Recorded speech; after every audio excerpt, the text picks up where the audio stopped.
é um sinal de que o cara tá falido. Carrão amassado, né? É isso, carrão amassado. É tipo carrão extra vintage andando na rua. Porque rico tem carro vintage, mas ele não sai na rua.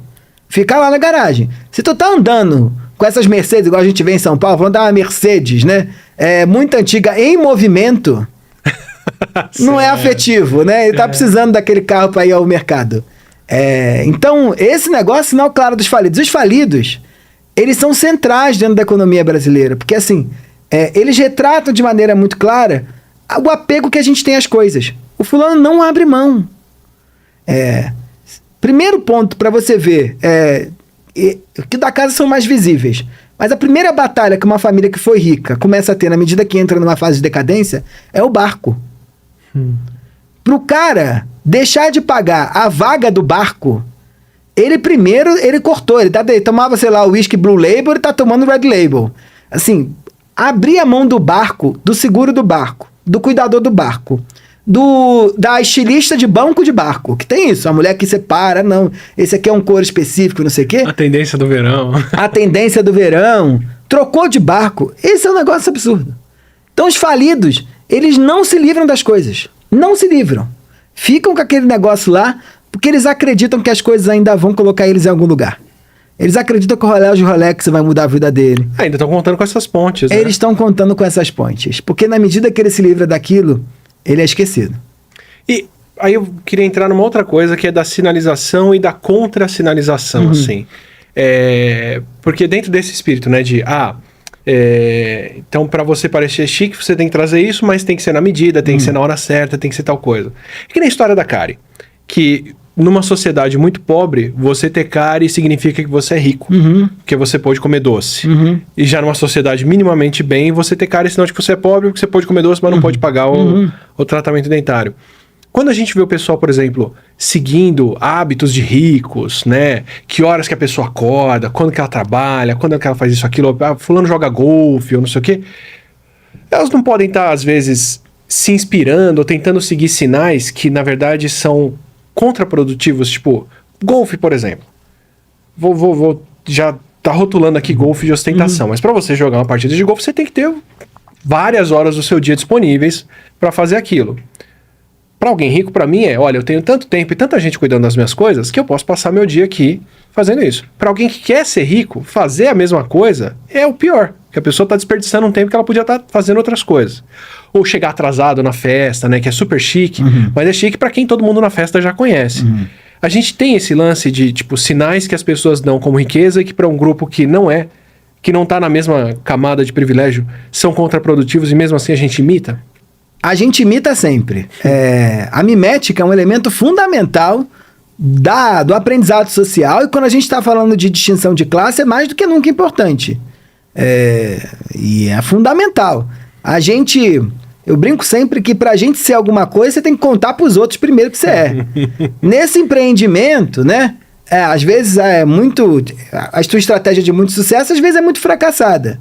Então o cara que começa a jogar golfe, mesmo sem ter dinheiro para bancar o golfe, ele tem a expectativa que o dia ele tenha. E ele faz isso esperando que a diferença opere. Só que isso é um território muito turbulento, né? A chance de dar ruim é gigantesca. E tu sabe por quê? Ao contrário, por exemplo, das distinções, sei lá, de gênero ou outras étnico-raciais, que você tem a marca clara do que você é, socialmente reconhecido. Então eu sou um homem negro, porque eu tenho mais melanina na minha pele, sou lido como tal e vivo toda a batalha de alguém que a riqueza, desde que a gente terminou com a aristocracia, não tem nada claro, definido, que te diga que a partir de um determinado momento você é. Eu digo sempre que a pobreza, ela é facilmente aferível. Todo mundo que vive com menos de $1, segundo a ONU, vive uma situação abaixo da linha da pobreza. Mas ninguém diz o quanto você precisa para ser considerado rico. Isso varia.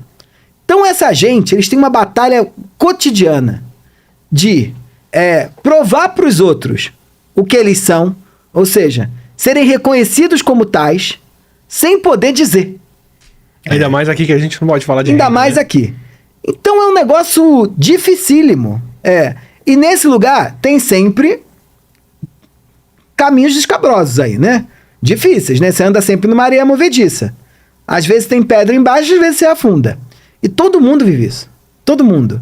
Quantas vezes a gente já saiu achando que ia lacrar, sabe assim, tava fazendo um sucesso do caramba, com a roupa nova que tu comprou, chegou lá, tu errou o contexto, né? Outro dia a gente foi ver um negócio desse, amei. Foi convidado para um jantar.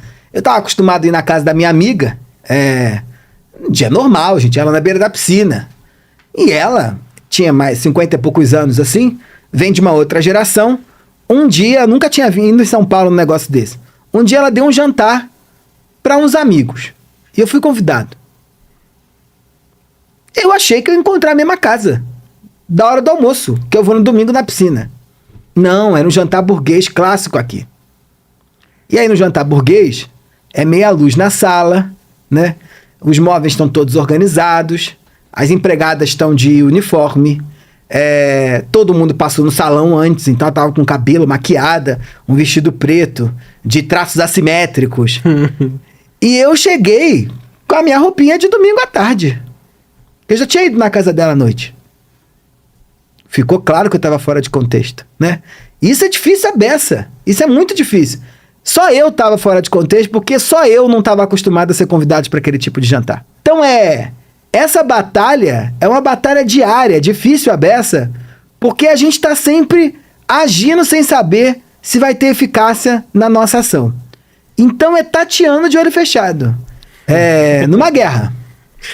Quanto disso você vê aqui no Brasil ser feito à base de pessoas? No seguinte sentido, quando eu fui trabalhar nos Estados Unidos, a grande conquista do meu chefe lá foi que ele e a esposa agora tinham um salário que era autossuficiente para eles poderem ter babá para os filhos. Então tinham 3 babás, $7.500.